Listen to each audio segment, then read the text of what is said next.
Hello and welcome to Series 3 of The Life of Letters.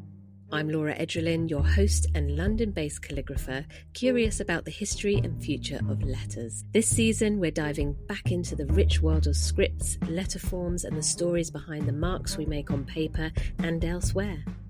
A massive thank you to Speedball for sponsoring this season of the podcast. It really means so much to us. Not only do we have their Director of Product Marketing, Melissa, joining me for an episode this season, but I've been using Speedball tools since my very early days of calligraphy, so their support truly means the world. Enjoy the episode, and if you want to find out more about the guest, the podcast, or me, please check out the show notes. In today's episode, I'm delighted to be speaking with Raghunita Gupta. Raghunita is the founder and managing director of the Calligraphy Foundation, a non-profit organisation based in India, and is a calligrapher herself too. She embarked on a journey as a calligrapher in 2017 and with unwavering passion seized opportunities to integrate calligraphy into India's education system. Today, she's looking back on a trailblazing path, proud to have made a mark and inspiring new generations of artists. Raghunita, firstly, a huge welcome to the Life of Letters podcast. I'm so excited to be talking to you today. Thank you, Laura, for having me on the Life of Letter podcast. I'm thrilled to share my journey and the mission of the Calligraphy Foundation with your audience.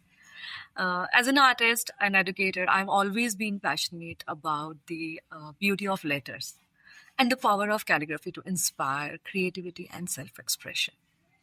Oh, Raghunita, it's lovely to talk to you. And I know we've been planning this a while. But what I really wanted to ask you straight away was, you have an incredible program and a community that you have created, and you're really bringing the traditional calligraphy into the hands of future generations. There's some beautiful calligraphy on the website as well, sharing lots of the mission and the goals for the foundation. One being preserving the art of beautiful writing. Is this kind of what you set out to do? Yes, preserving the art of beautiful writing is at the heart of our mission. When I started calligraphy journey in 2017, I realized that there was a huge gap in calligraphy education in India. I really feel overwhelmed sometimes that the way we have got recognition in India. It's good. It's great. And so do you have lots of partners that recognise the importance of this work and then contribute to the foundation? How is it funded? Because it's a huge amount of work running the foundation. So it's a self-sustaining foundation now. So we are not funded by anybody else, but yes, through our online courses, workshop, and sales from our online shop, which we have created for the students or maybe educators. So I love guiding people for products and everything. So that is how we are getting funds. And yes, we are getting sometimes we are getting support of the government, but government in sense of we are collaborating with them, with their venues or maybe some other facilities, but not as a fund. Yes, till now, not as a fund. So We are doing like that. Yeah, that makes sense. So you've got events and shop and lots of different streams to bring in the money to support the foundation yourself. That's incredible. And your courses are all about sort of fostering creativity within communities. Which communities are you really trying to reach? Who are the people who are joining your memberships? Laura, to be honest, our courses are designed to develop creativity within diverse communities. So we are working with the schools, colleges, art enthusiasts, different type of people in India we are working with. And our members come from various backgrounds, ages, and professionals. That's incredible. So it's not, you're working with lots of different communities, lots of diverse groups of people and different educational journeys, right? Yes. So there's some that are coming up as younger children, maybe young adults, and then you've got the older generations, maybe professionals or people who have already So these days in India, design institutions are calling us to like give calligraphy classes to the students there. So generally, Bachelor of Design student, design students specifically, fine arts students, they are learning through our courses these days. And in India, we have one more thing, like in government also, we have manuscripts department. So we are working with them as well. So they are also one wow. of the source where we are teaching.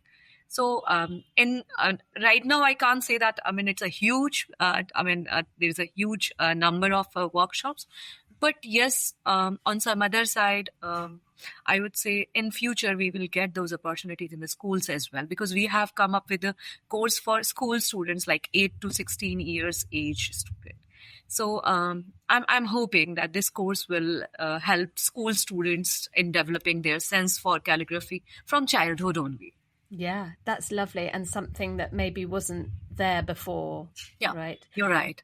And with the manuscripts that the government need to create, are these things like important documents and certificates and things where you need a sort of calligraphic hand to create them? Yes. We need to recreate sometime. We need to preserve them. The older one, which we have in the archives. So that kind of jobs they do.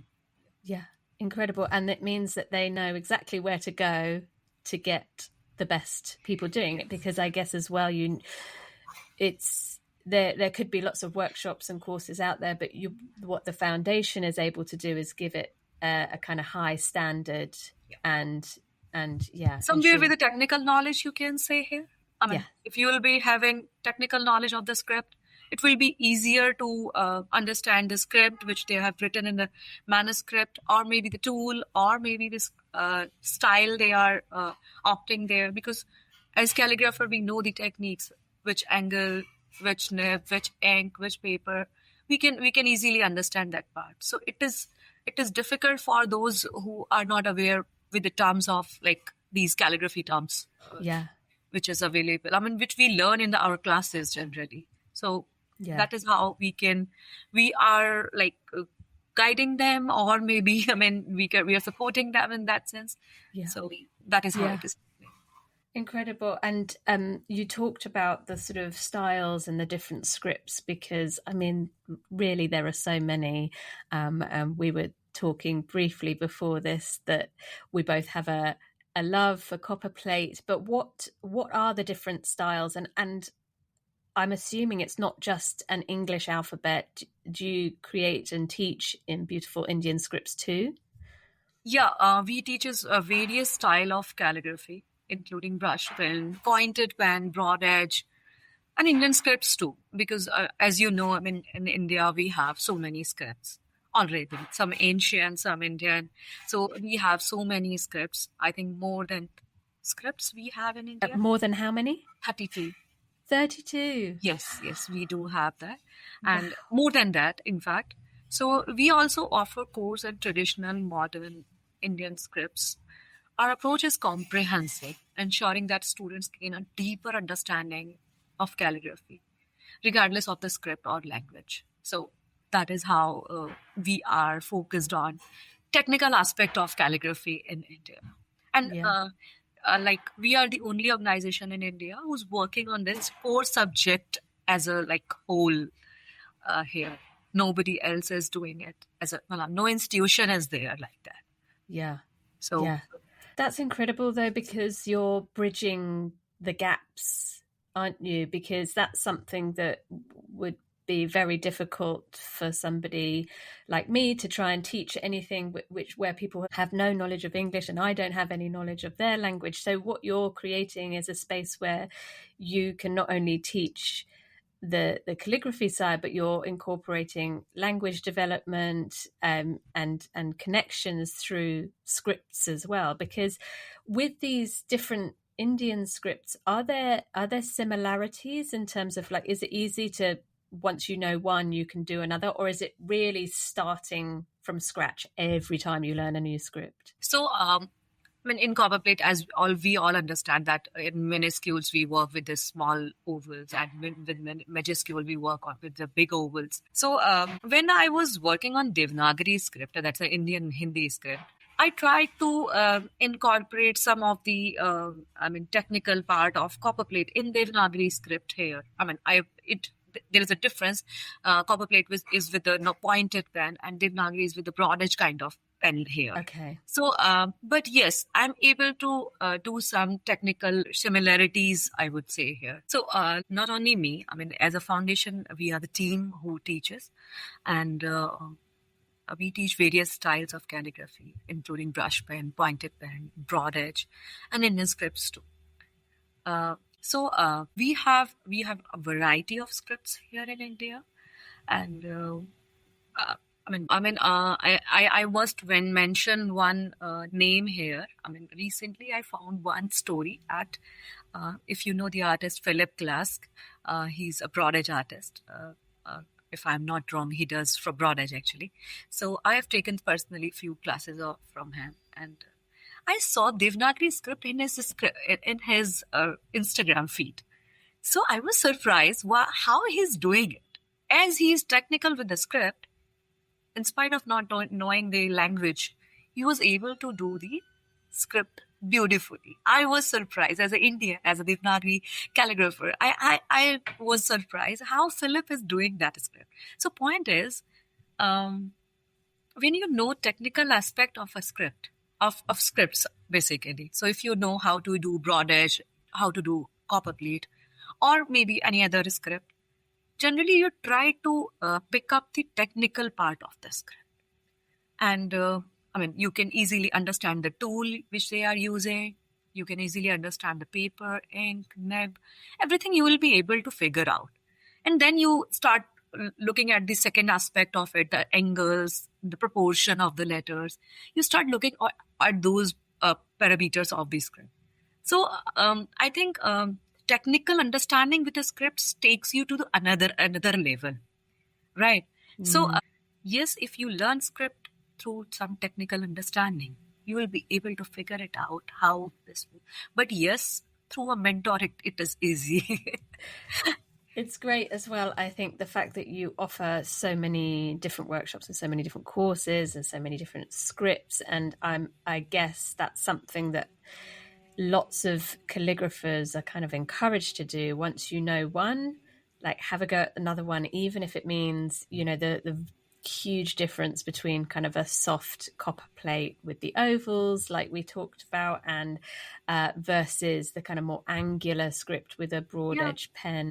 I think it's a lovely thing to be able to provide lots of different ways of learning. Yes. And I guess students can gain much more confidence with their penmanship or creativity, whether it's creating the exact traditional style or maybe their own version. Do you find that people learn lots of different styles, or do they come back for the same one? Sometimes it happens. They learn so many things, but they stuck at one. Like as we choose our nibs also, we start with the Koji. Every nib we try, possible way. But yes, we stuck at the last time. We stuck at the one. So yes, it happens sometimes. Just like I do brush pen and copperplate. These, I've learned so many scripts, but somehow I am stuck to that. Yeah. So, but yes, I know many more monoline scripts. Devanagari I do, and Spencerian I do. Flourishes I do so many, but yes, I generally prefer to practice the basics one. Of course, yes, yeah. And is that the script, Devanagari? Devanagari, yes. Devanagari. So Dev is God, Nagari is the place. In India, it's Nagari, Nagar, city. Oh, wow. Okay. So it has come from that Dev, God's place, kind of. Okay. And would you find this script in sort of religious scripts or manuscripts, or is it something? Okay, so quite a traditional Indian script that's been. You're right. Okay. Hindi is the main language in India. As we say, it's a national language. Mm-hmm. So Devanagari. As I am in North India, so Hindi is my first language here. Okay. So In many schools, students are not aware about the English till sixth class. Oh, wow. Okay. Okay. And then, so the alphabets or the actual symbols for the letters, are they very different with all those sort of 32 plus scripts? No, I will say no, because if you will see Devanagari, so Devanagari is, letters made with three basic strokes: standing line, sleeping line, and an oval. So it is more like our foundational hand. Okay. But the angle is different. So in foundational hand, we work on 45 degree. In Devanagari, we work on left 45 degree, 135, we can say. So, there is no difference, I will say. But yes, you need to understand the design of the letter. Sometimes, there is a design difference in the letter. So if you will see at the exemplar and if you are aware with the foundational hand, it will be easier. In fact, French round hand is also similar to Devanagari letters. Ah, that's interesting. So if you look at those letters from the technical part, you will easily able to figure it out how we are writing them. That's great. That's great. And I guess similar to languages that have evolved over time, they've got influences from lots of different places. And do you personally have a preference? I know we talked about copperplate, but do you have a preference of what tools you use, types of nibs or pens? Laura, this is a very common question. We generally ask, right? But yes, answering to that is really I always love this question. Yes, I enjoy working with different nibs, inks. If you can, see it on my Instagram as well. I use so many inks. But yes, if I'll talk about nibs, pointed pen nibs. So EF principle is my favorite one. So EF principle, Leonard EF principle. Yes. So that's the one. It gives desired thin and thick strokes. I love working on thinner hairlines more. So that is my one of the favorite nib. But yes, 22B, 101 and EF principle are the nibs which I generally prefer. I don't like other nibs. But yes, there is one more nib if I want to mention. Gillot 303. Okay. That is also one of the favorite nib. But yes, we generally don't get it in India.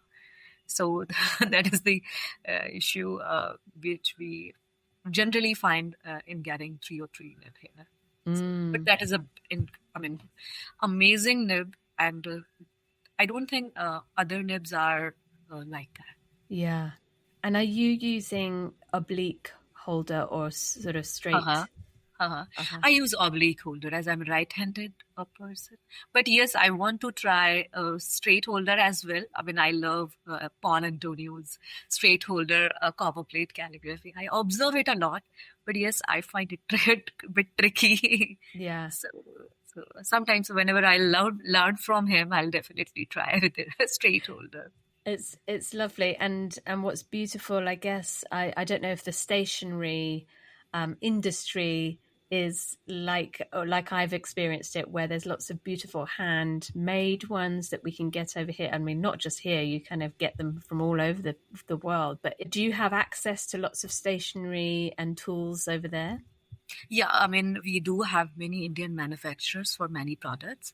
Not for the nibs specifically, if I'll say, but yes, for the holders, inks, papers Inks is big over there, right? I always see sort of Indian ink and things coming through. Inks are there are a few brands which easily deliver inks properly.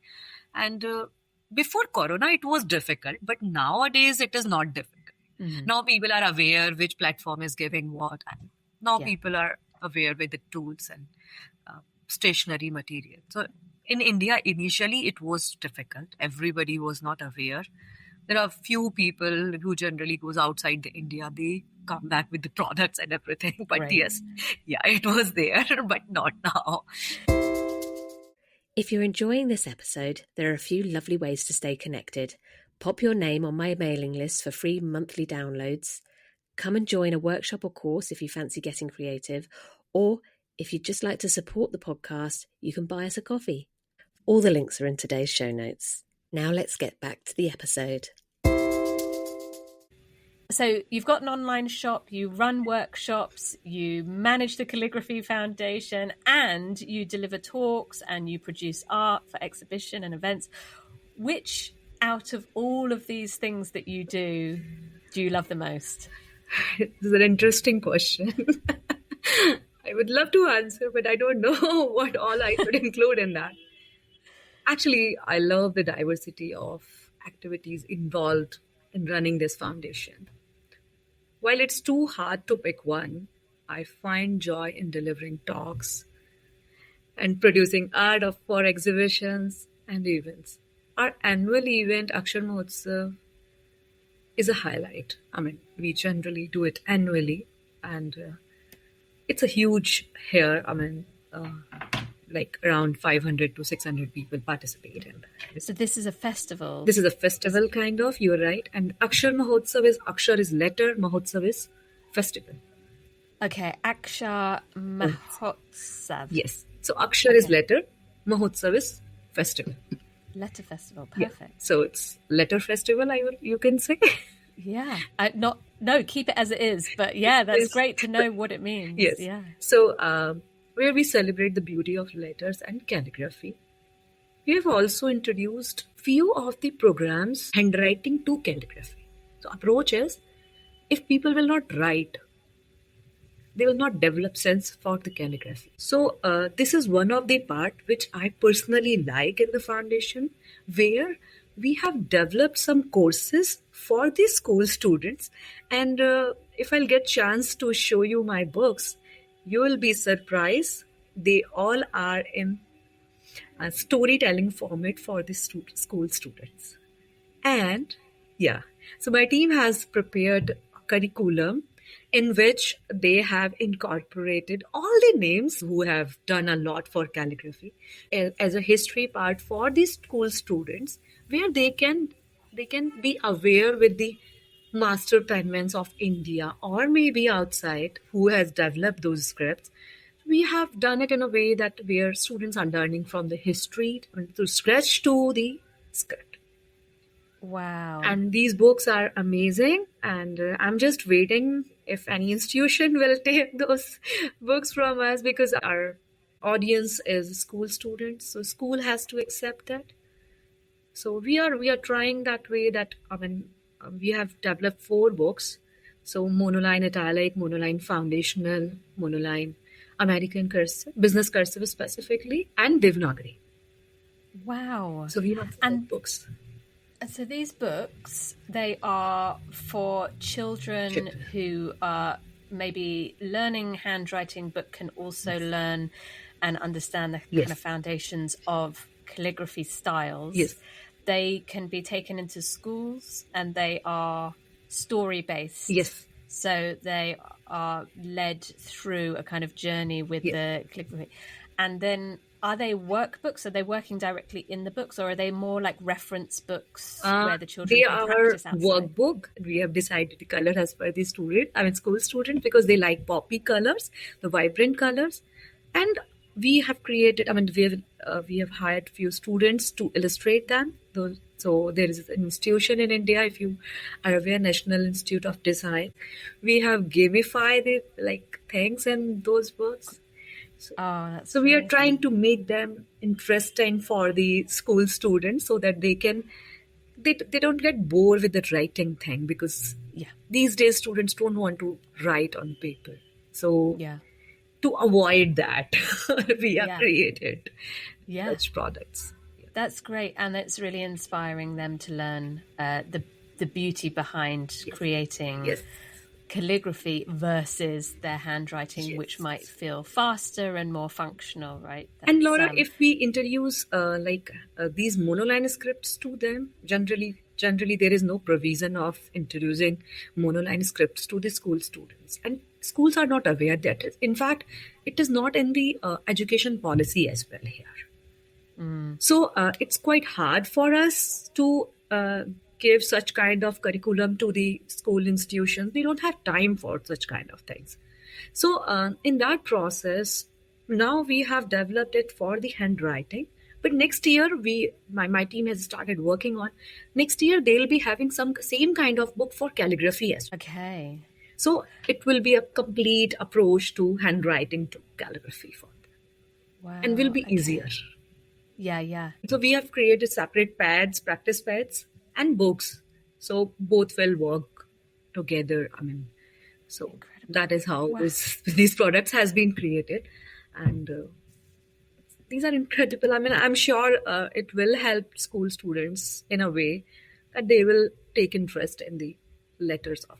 It is important. As you can understand, at the age of 40, when I'm talking about calligraphy,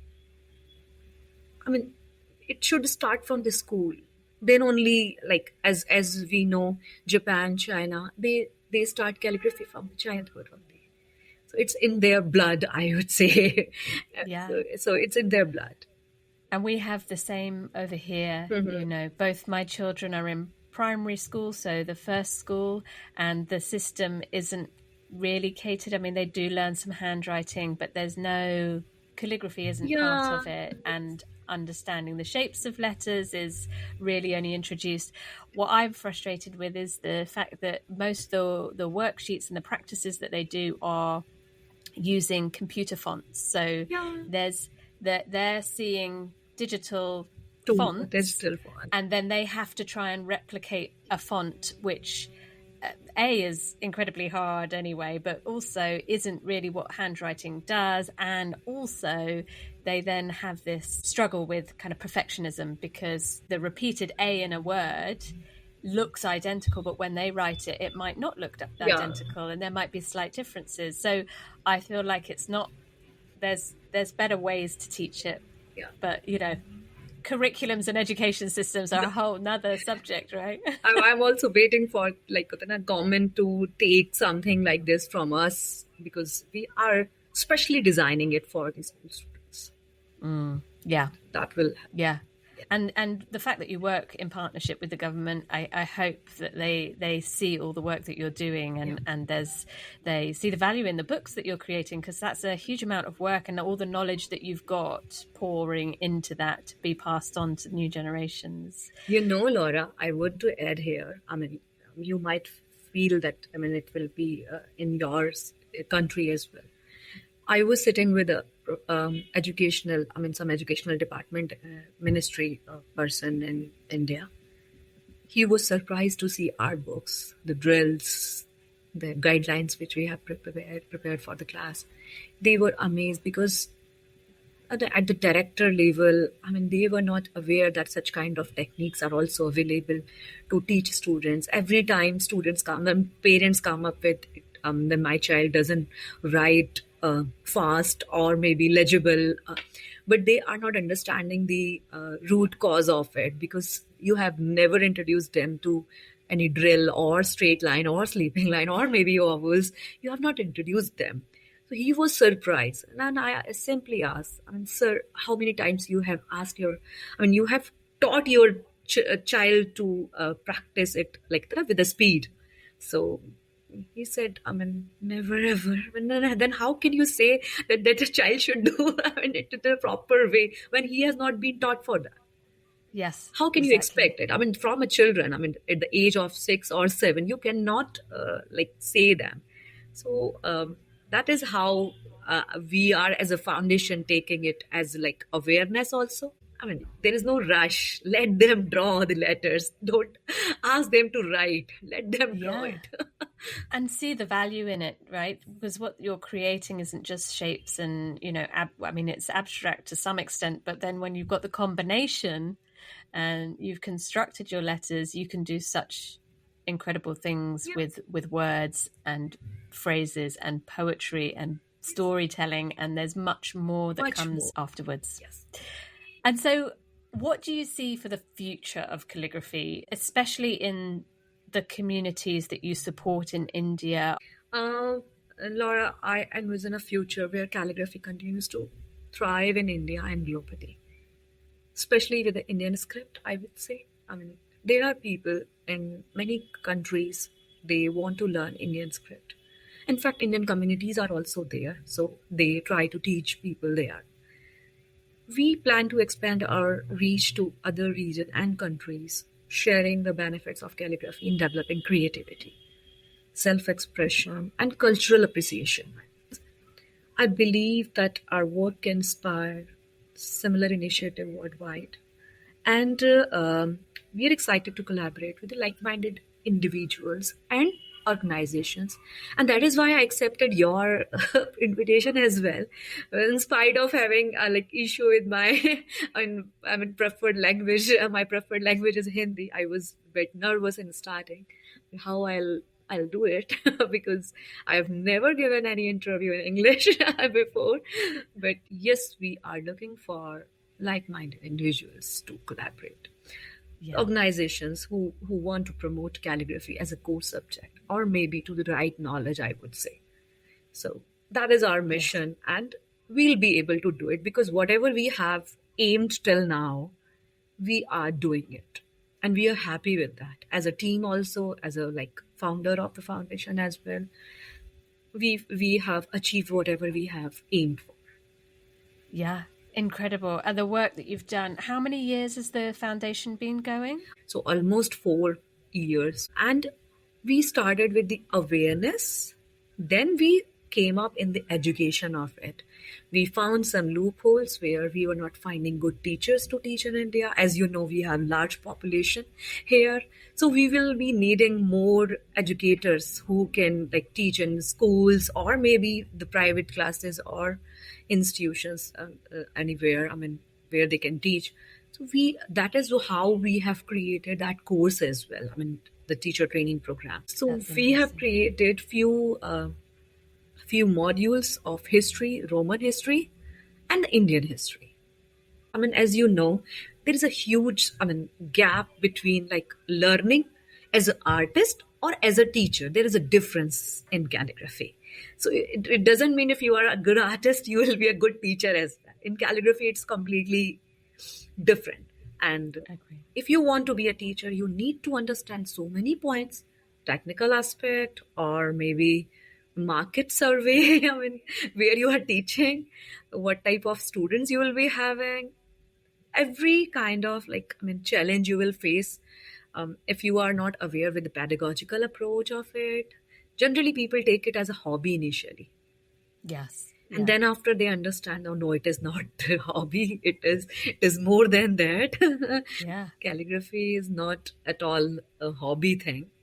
I completely, I don't agree with this statement that it is for hobby. It is completely different from that. And as you, I would say, for becoming an accountant, you study accountancy. For calligraphy, you need to learn, you need to study calligraphy as well. And there are good references on archives.org, or IMPETH or Indian Market is also having some good books to read. And I think there is a good sources.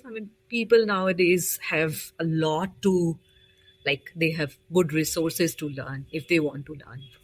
Yeah, there's great access, yes, isn't there, all over the world. It's brilliant, but incredible that you're supporting the teachers as well and making sure that the education that you're delivering is at a standard that is also making sure that all those gaps are filled. So, one teacher might teach in a certain way, but they need to cover the same information in the module. It is important. The students are coming out with the same, results.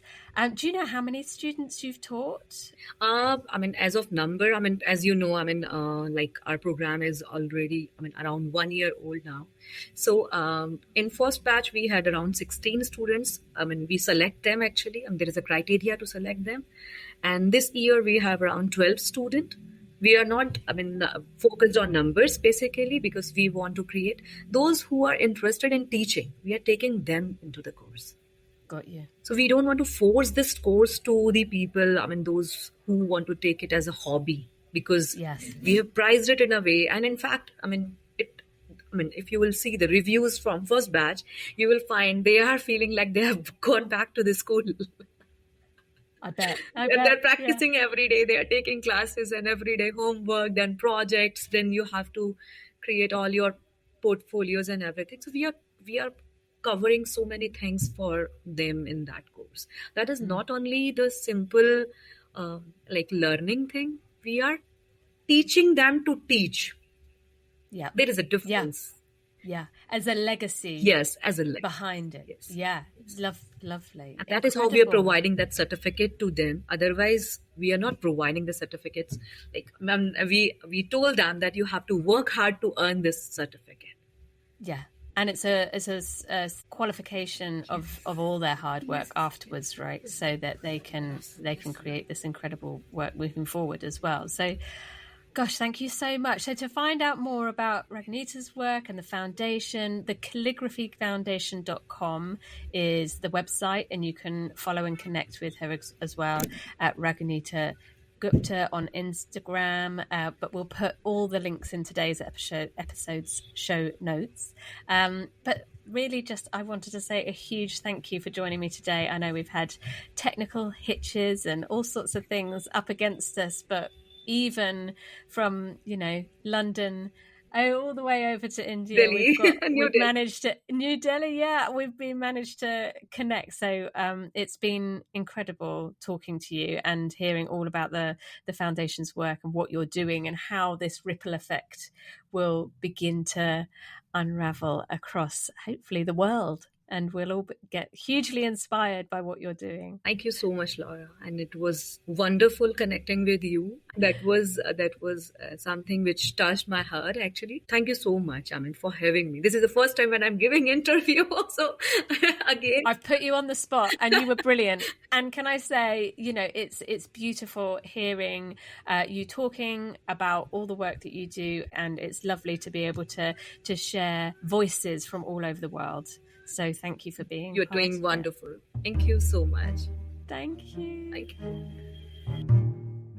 Thanks for listening to The Life of Letters. If you enjoyed this episode, please follow or subscribe wherever you get your podcasts so you don't miss the rest of the series. If you can leave a quick review, that really helps the podcast reach more ears. And if you're enjoying these conversations, please consider buying us a coffee to help keep the episodes coming. All the details are in the show notes. Finally, once again, a big thank you to Speedball Arts for supporting this season and for being part of my calligraphy journey from the very start. Until next time, keep writing, keep creating, and keep celebrating the life of letters.